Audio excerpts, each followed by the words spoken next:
रुको जरा, सबर करो। बोला धक्का मुक्की नहीं करने का, आराम से लेने का। हाँ। তো হ্যালো গাইস, বিয়া হইতেছি না কোনো হয়েছে কিছুই তো জানি না, কারণ ও কি কইতেছে ও কি কইতেছে কিছুই বুঝতেছি না। তো আর একটা দেখেন কিভাবে হাত দেখা খালি দেখা আছে, না জানি মুখ মানে শোনার মতন, কিন্তু আসলে ভাই মেকআপের দ্বারা কিন্তু ওর সুন্দর হয়ে গেছে গা দেখা যাচ্ছে। কারণ দাঁত দেখাবো না, কারণ দাঁত যদি বড় হয়ে থাকে এই কারণে দাঁত দেখাবো না। তো তো এবার পিছিয়ে দিয়ে কিন্তু আমার যে কালো একটা কিন্তু ফুসকি বেড়ে চাইছে দেখতেছে, কিন্তু আমার কাছে সেই ভালো লাগছে।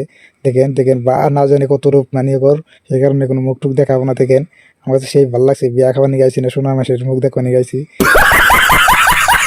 এর মধ্যে নশা ভাই পড়ছে, তো নশা আমার রেডি হয়ে গেছে গা। তো এখানে নশা ভাই বললো, কারণ অন্য কোনো সময় নাই, কারণ বিয়া থেকে হয়ে যা, কারণ আমি আমি ভাবছি এখান থেকে আমি হরবো না, কারণ এতটি যে সুন্দর সুন্দর মুখ দেখবো আমি আগে জানতাম না। তো আসলে দেখে খুব ভালো লাগছে, কারণ দেখে না কিন্তু সবাই কিন্তু মুখ টুক একবারে ওরানি মারেন যত আসাল সব কিন্তু খুলে হালছে, কারণ এখন কিন্তু ভালো লাগছে। কিন্তু আগে যেমন যেভাবে আসাল না জানি কত রূপ মানে গো সেটা ভাবে কিন্তু একবার মুখ দেখা নাই। তো এখন কিন্তু কোন নশায় পড়ছে আর মুখটা খুলে হালছে, তো আমার নশাক মুখটা দেখাবো এই কারণে কিন্তু মুখে থেকে আর রুমাল টুমাল যা আছে সব খাওয়া হাল দিছে। তো এখন থেকে আমাদের নশাক কি মানে খিলাবো আমি কিছুই বুঝতেছি না, কারণ ভাবছিলাম গুল্লা মানে খেলাম, তো গুল্লা খাবার যায় গুল্লা খেলাবো, ভাবছিলাম গুল্লাটা খাবার দেখাম, তো খাইলাম না। খাইলো গাকির, তার লগে খিলাইলো পানি।